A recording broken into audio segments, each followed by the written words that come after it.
Today, we have another interview in action from the conferences that just happened down here in Miami and Orlando. My name is Bill Russell. I'm a former CIO for a 16-hospital system and creator of This Week Health, a set of channels dedicated to keeping health IT staff current and engaged. We want to thank our show sponsors who are investing in developing the next generation of health leaders: Gordian Dynamics, Quill Health, Tausight, Nuance, Canon Medical, and Current Health. Check them out at thisweekhealth.com/today. Here we go. All right, here we are from HIMSS 2022, and we're with Becky Fox, CNIO for Atrium. Is that correct? Health, yes. CNIO. Great. So we're going to talk innovation in the clinical informatics, specifically nursing informatics area. You gave a talk this morning. What did you talk about this morning? This morning we were talking about the state of clinical and nursing informatics and where we've been in the past, where we are today, and more importantly, how we can continue to influence things in the future. So where were we? Where are we going? Well, it started with Florence Nightingale, 200 years ago. We're going that yeah, far? Wow. Pretty far back. But the thing that, we laugh and joke, but really Florence kind of set the stage, the data, science, pulling it all together, and then bringing with that some skills around technology, business, strategic, and financial acumen. And then you embed all those skills in your clinical informatics team, and look out world, you can really make a big impact. This is an interesting group. What do you think about a couple hundred people in this room? Yeah, it's really exciting to get everybody back together and to be in person. I mean, there's just a different dynamic when you get to talk face to face and collaborate face to face. And I'm really excited to be here. There's some great leaders from organizations that really innovated during the pandemic, and we're leveraging those same the things that we did differently during the pandemic. We're going to keep that and keep it moving forward. I still want to get back to what's the future look like, but I was sitting in one of these conversations over here, and somebody was going, "Hey, we're doing what you're doing. Can we trade?" And there's a lot of like, "Oh, I didn't realize you were doing this. I didn't realize you were doing this," kind of thing. Yeah. So and that's the great thing about being able to get together here at HIMSS is that we all need to move healthcare along faster, and there's no better way. If there's another organization that's already gone through the steps of evaluating, learning, figuring out what are the pitfalls and failing quickly and learning from that and pivoting, then we all need to absorb that and then keep the ball rolling forward. It's interesting. When I talk to people about healthcare, I'm like, we do compete, but we don't compete on outcomes. If we can help the hospital across the street, we're going to help the hospital across the street because it's about the community. Well, and that's exactly right. I mean, to me, that's what clinical informatics is here to do. And we're here to help change healthcare in the entire world. So it's not about being at Atrium Health or another healthcare organization. It's about how do we all collaborate together and make things better. We know that technology has ramped up really fast. We've had some setbacks during the pandemic, and so now we need to catapult all that forward and really make a difference. And the way we do that is empowering our clinical informatics, using innovation, making sure that we learn and collaborate from each other, and then aim on nothing but the best for our patients and communities. So let's talk.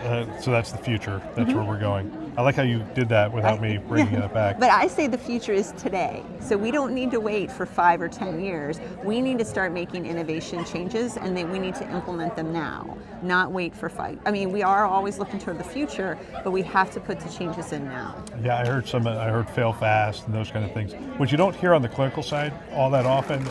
Obviously we fail carefully, but I also saw we're still sitting on a mountain of data. Absolutely, just an absolute mountain. And I saw somebody put up a slide with 7 or 8 dashboards, and if you want the information, here's the 8 dashboards you go to. Right. We're still struggling with that a little bit? Well, I think that we've done a really good job of putting in foundations everywhere, and now we've been in this phase of layering upon that. So what niche system can I put on top of something to pull data out?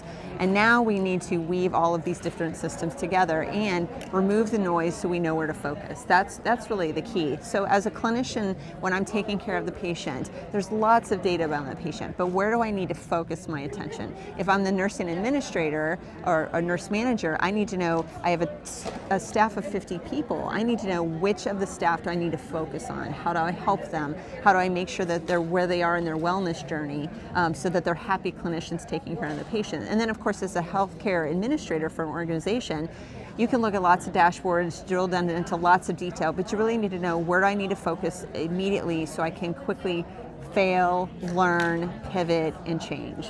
So we're looking at clearly, I mean, clinician satisfaction right now is at a challenging point. We have a significant amount of burnout and those kind of things. Are we gathering a lot of metrics on that? And where do we get that? Where do we get those metrics? Is that surveys or what is that? It comes to us in a variety of different ways. I mean, a lot of it is through surveys, direct, just having conversations with our staff.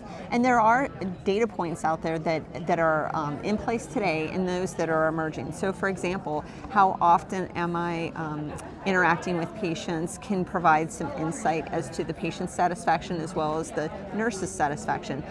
We have a couple organizations that I'm working with that we're looking at how can I even judge based on how many steps that the nurse takes in a day. So for example, if the nurse takes 12,000 steps in a day, which is still a lot of steps to take in a day, 12,000.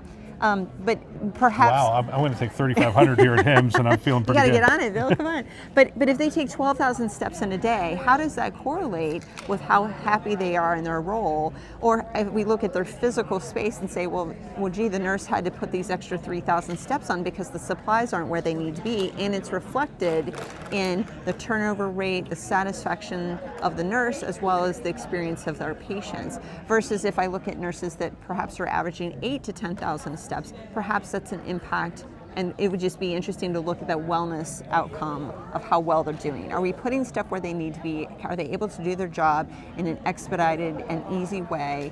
And then how is it reflected in their wellness scores? And that could come through surveys. And there's an awful lot of digital exhaust too. Exactly. I mean, we could look at how they're using the EHR and go, these people may need a little more training or more customization of the EHR to fine-tune that. Yeah, I think the challenge though is it's not just about the EHR anymore. It's about, I mean, there's almost nothing that you touch when you talk with a patient or take care of a patient that doesn't have a technology component. So whether it's the bed that's electronified, whether I walk in the room and it's the ambiance of the room, patient portals, communication tools, all of those things surround the EHR and interact with the EHR, but it's so much more. I mean, so the nursing staff from badging into the parking deck, there's electronic things that touch them all along the way. So it's the Internet of Things within healthcare that are impacting our nurses as well. How does the message from the nurse at the bedside get into policy? Or are we not making that connection? Meaning like, we have a lot of advocacy that happens, health IT through Chime, onto the Hill, so they're hearing the voice of, hey, cybersecurity and patient identifier and all those things. Are we advocating for clinician burnout and those kind of things? Absolutely. So we have strong leadership in our American Nurses Association, our AONL, which is our leadership organization, and of course even through the HIMSS community, we have a long and strong history of advocating for nursing. Now it doesn't mean that there's not opportunity to still continue to do that advocacy and talking about the burden and technology can put on a clinician, and yet at the same time the technology and how it can enhance the workload and the work experience of our clinicians. And I think that's the message that you're going to hear. This is the space that we need to innovate in, and how can we better take care of the staff that are caring for the patients. When you help a clinician be their best, then they're the best for the patient. And that's what we really want for all of our patients, families, and our communities. So put you on the spot, where are you looking at innovation right now? So innovation to me is really, I think the big explosion that is happening and is going to happen is about how do we help the bedside nurse innovate. So when they have an idea, do we give them a space to be creative, to fail, to be supported, to start a company, to lead an initiative, to develop something? Those are the spaces that I think that we need to create. And we need to realize that nurses are our most valuable resource in the healthcare industry. And not to take away from anybody else's contribution. They see so much. Right, but they see so much. It's the number one most trusted profession. And who better to know what to help with and do for a patient than a nurse? A good colleague of mine once said that the chances are that when you come into this world, the first person that will touch your hand is going to be a nurse, and the last person to see you before you leave is more than likely a nurse. So let's empower them with ways that they can innovate, contribute, and make a difference. Yeah, it was, as my father-in-law was dying, my wife came in all the time and said, I love our nurse and I barely see our doctors. And you understand that because they're special. I mean, he had heart condition and a couple other things. So he was going from, seeing people for 10 minutes and then they were going somewhere else. but the nurse was always there, kept coming back. Yeah, and that's everyone's role. So it's how do you help support the team? You know, I don't know any physician that wouldn't say, yes, we want our nurses to be the best that they can be, because that makes the entire care team a better experience, and that's our goal. But as a nursing informaticist, is how do I bring technology? How do you put it in the hands of the clinicians? How do you help them innovate? How do you innovate with them and make a difference? One of the things I love about these conferences is that I get to know people a little bit better, and I got to see pictures of you on skis with people like pyramids. Yes, it's true. Which I hadn't seen since Cypress Gardens when I was a little kid. That's right. I do like to water ski a little bit on the side. My nursing career has helped support my water skiing habits. I like to water ski. It's one thing to like to water ski. It's another thing to have like people on your shoulders and stuff like that. You know what? I'll tell you, it teaches you great life skills. You have to learn how to depend on your fellow colleagues. Yeah. You need to learn how to trust your boat drivers and your spotters, and then you find out that if you all work together, you can make cool things happen. I want to close out this interview, but I'm thinking about the drivers really have to know what they're doing, don't they? Absolutely. That's like a trained thing. Yeah, water skiers are unique birds, and they're not shy with their opinions. So they're happy to tell the boat driver you need to do a little bit different. Becky, thank you for your another great interview. I want to thank everybody who spent time with us at the conferences. It is phenomenal that you shared your wisdom and your experience with the community, and it is greatly appreciated. We also want to thank our channel sponsors who are investing in our mission to develop the next generation of health leaders: Gordian Dynamics, Quill Health, Tausight, Nuance, Canon Medical, and Current Health. Check them out at thisweekhealth.com/today. Thanks for listening. That's all for now.